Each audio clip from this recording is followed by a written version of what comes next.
Hi everyone. இப்போ ஒருத்தவங்களுக்கு ஃப்யூச்சரில் சொத்தை வரதுக்கான வாய்ப்பு அதிகமாக இருக்கா கம்மியாக இருக்கா அப்படிங்கிறத எந்தெந்த விஷயத்தெல்லாம் வச்சு தெரிஞ்சுக்கலான்றத இந்த வீடியோவில் பார்க்கலாம் வாங்க. Okay, first carbohydrate. இப்போ நம்ம கார்போஹைட்ரேட் கண்டென்ட் பல்லு மேலே எவ்வளோ நேரம் படிஞ்சிருக்கோ அந்த அளவுக்கு கேரிஸ் வரதுக்கான வாய்ப்பும் அதிகமாக இருக்குது. Next salivary flow.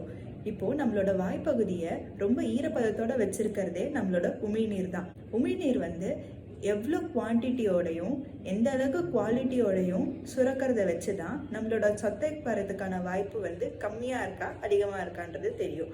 அதோட குவாலிட்டியும் குவான்டிட்டியும் நல்லா இருக்குது அப்படின்னா நம்மளுக்கு சொத்தை வரதுக்கான வாய்ப்பு கம்மி தான். அடுத்தது பார்த்தீங்கன்னா ஃப்ரீக்வன்சி ஆஃப் ஃபுட் இன்டேக்.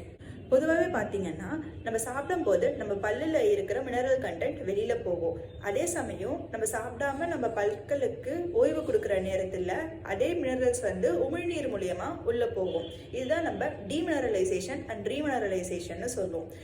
நம்மளோட பல்லுல இருந்து மினரல் கண்டென்ட் வெளியில போயிட்டே இருக்கு அண்ட் மறுபடியும் அந்த மினரல் கண்டென்ட் நம்ம பல்லுக்கு வரதுக்கான இடைவேளியை ரொம்ப கம்மியா இருக்கு அப்படின்னா அவங்களுக்கு சொத்தை வரதுக்கான வாய்ப்பு ரொம்பவே அதிகமா இருக்கு. Next, pit and Fisher.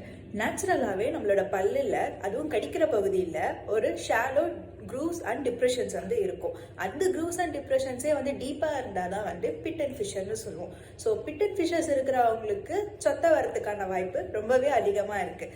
அது ஏங்கிறத நான் அப்கமிங் வீடியோவில் சொல்கிறேன். ஒரு பல்லு முளைக்கும் போதே கம்மியான மினரல்ஸோட முளைச்சது அப்படின்னா அதான் ஹைப்போ மினரலைஸ்டு டூத்துன்னு சொல்லுவோம். அந்த பல்லுக்கும் சொத்தை வரதுக்கான வாய்ப்பு அதிகமாக இருக்குது.